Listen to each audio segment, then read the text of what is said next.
the value of 7 to the power log 5 to the base 3 plus 3 log 7 to the base 5 minus 5 log 7 to the base 3 minus 7 log 3 to the base 5 is equal to option A 3, option B 5, option C 7 and option D 0.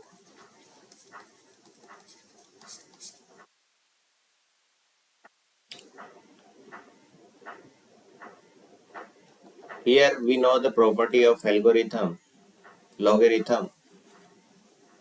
A to the power log B to the base C, that is equal to B to the power log A to the base C.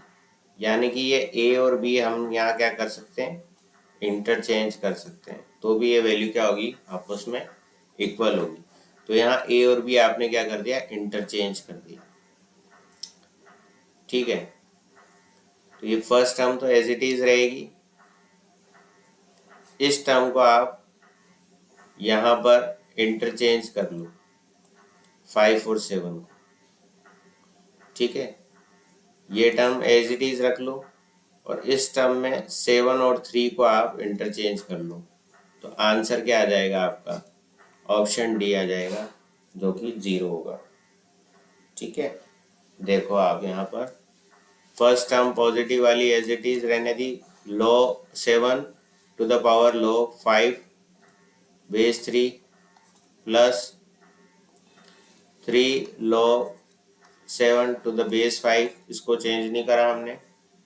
यहाँ पर हमने interchange करेंगे तो क्या आ जाएगा, 7 to the power log 5 to the base 3 minus, यहाँ भी हमने इंटरचेंज कर दिया तो क्या हो जाएगा, 3 to the power log 7 to the base 5। इस टर्म से ये टर्म कैंसिल और इस टर्म से ये वाले टर्म कैंसिल। आंसर क्या आया, 0। Option D is correct. Okay,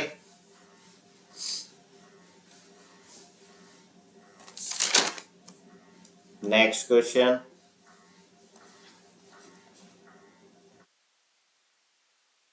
late x1 is equal to log 32 to the base 16, x2 is equal to log 125 to the base 625 and x3 is equal to log 16 to the base 8 and x4 is equal to log 8 to the base root 2. Find summation I is equal to 1 to 4 xi.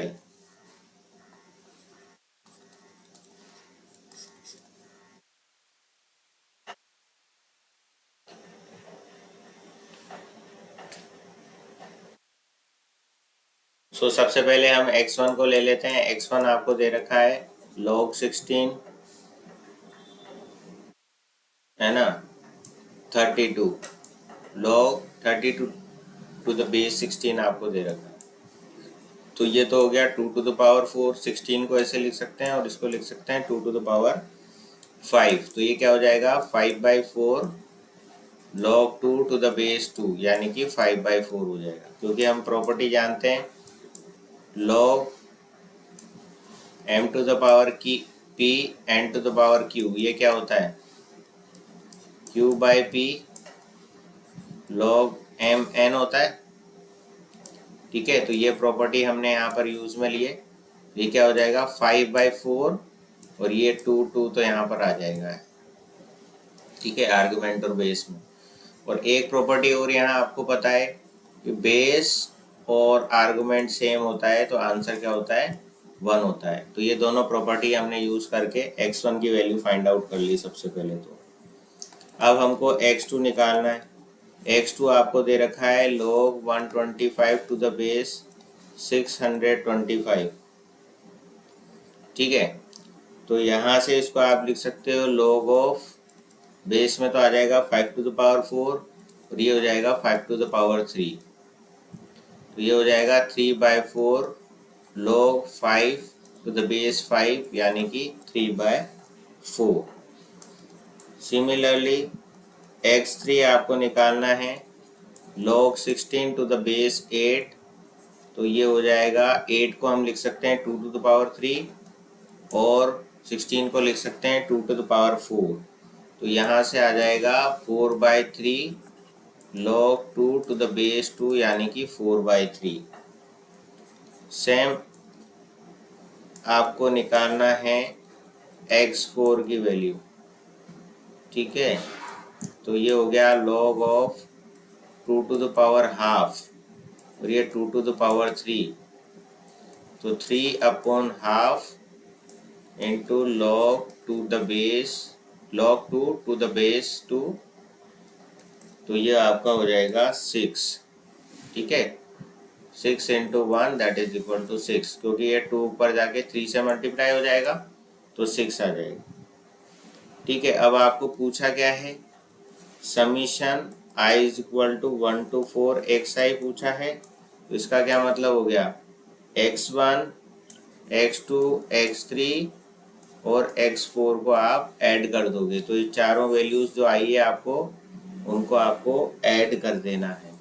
तो 5/4 आया था plus 3/4 4/3 plus 6, ये आ गया 28/3 final answer, ठीक है। तो इस तरीके से हम ये प्रॉपर्टी यूज करेंगे और इसको हम सॉल्व करेंगे। तो मेन प्रॉपर्टी यहाँ पर ये है, इम्पोर्टेंट प्रॉपर्टी है ये, ठीक है। अगर आपको दे रखा है log n to the power q और बेस में दे रखा है m to the power p, तो ये q डिवाइड बाई p आप लिखोगे और फिर log लिखोगे n to the base m, ठीक है। इस तरीके से आपको सॉल्व करना है इस क्वेश्चन को, ठीक। नेक्स्ट क्वेश्चन हम डिस्कस करते हैं। लेट a आपको दे रखा है 1/9 to the whole power log 7 to the base 3,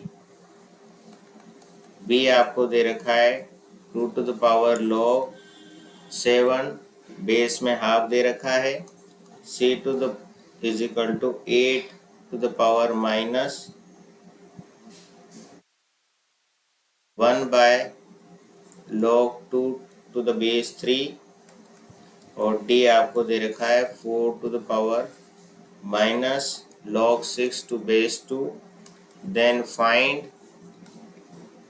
1/a plus 1/b minus 1/c minus 1/d, ठीक है। ये आपको फाइंड आउट करना है।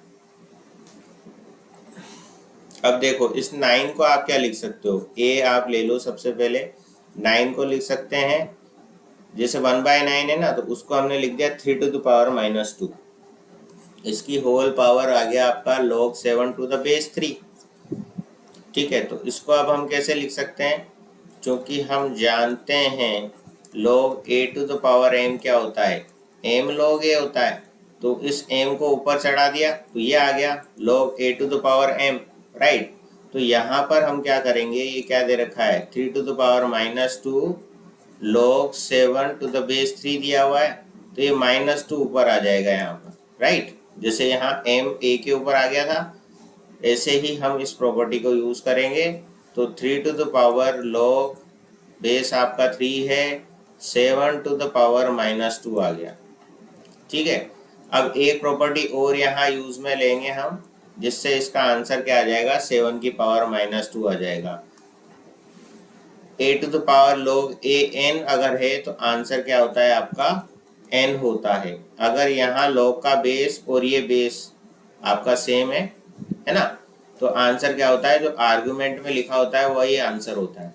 तो यहाँ देखो, यहाँ भी 3 है और यहाँ भी 3 है, तो ये जो यहाँ ब्रैकेट में लिखा हुआ है यही आपका आंसर होगा, यानी कि 1/49 आ गया ए की वैल्यू। तो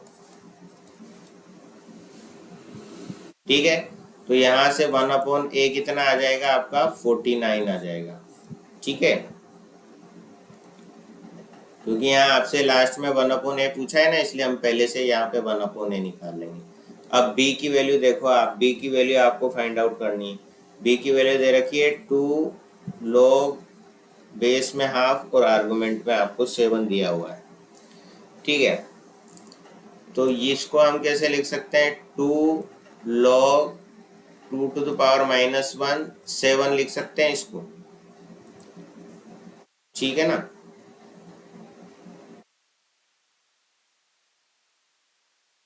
अब ये 7 की पावर क्या है, 1 है। अब एक प्रॉपर्टी हमने यहाँ पढ़ी थी,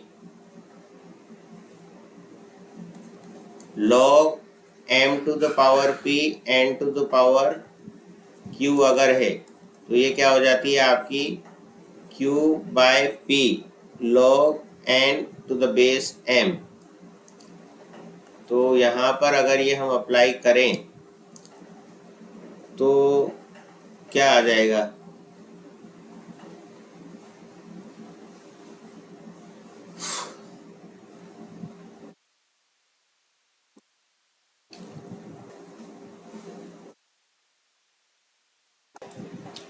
तो ये आ जाएगा 1 -1 1 divide by -1 log 7 to the base 2। ठीक है, क्योंकि ये 1 तो आपका हो गया q और p आपका क्या है यहाँ पे, ये -1। ठीक है, तो -1/1 हो गया और log ये 7 और ये 2 आ जाएगा यहाँ पर। ठीक है, अब इसको हम क्या लिख सकते हैं, 2 to the power log 7 base 2 की पावर -1। ये 1 माइनस का 1 कहाँ चल जाएगा, इसकी पावर में चला जाएगा। क्यों, क्योंकि log a to the power m क्या होता है, log m log a होता है। तो इस m को हमने यहाँ a की पावर में भेज दिया। ठीक है, तो यहाँ पर ये -1 था, इसको हमने यहाँ पावर में चढ़ा दिया 7 की। ठीक है, अब एक प्रॉपर्टी और पढ़ी है अपने, a to the power log m to the base a। यहाँ दोनों जगह अगर a है तो आंसर क्या होगा आपका, m होगा। ठीक है, तो यहाँ पर दोनों जगह ये सेम है, तो इसका आंसर क्या होगा, 7 to the power -1 यानी कि 1/7। तो ये आपकी आ गई b की वैल्यू। सो 1/b क्या आ जाएगा आपके पास, 7 आ जाएगा। ठीक है, तो यहाँ पर इतनी प्रॉपर्टीज, आपको 3 प्रॉपर्टीज यूज में ली है यहाँ पर अपन। ठीक है, तो ये तीनों प्रॉपर्टीज आपको यूज करते हुए हमने b की वैल्यू भी निकाल ली। अब हम आते हैं c की value, a to the power -1 log 2 the base 3। सो ये हो गया आपका 2 to the power -3 log 2 to the base 3।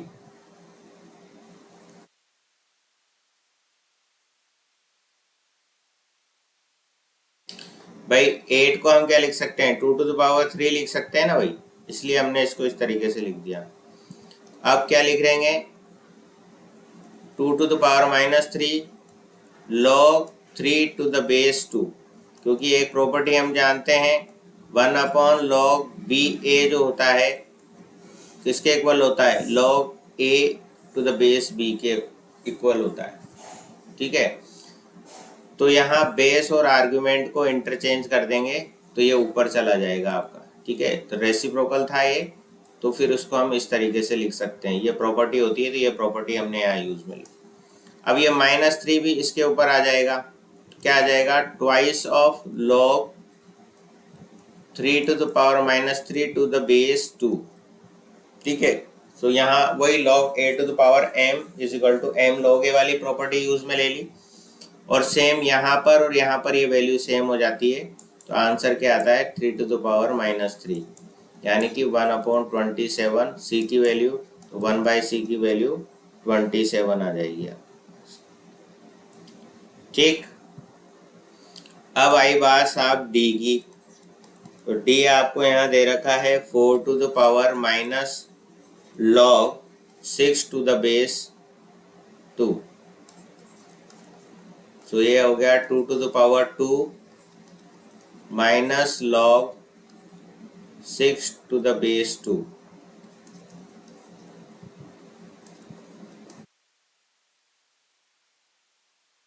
ठीक, इस तरीके से हम इसको लिख सकते हैं। अब ये -2 जो है 6 की पावर पे चला जाएगा। सो 2 to the power log base 2 6 to the power -2।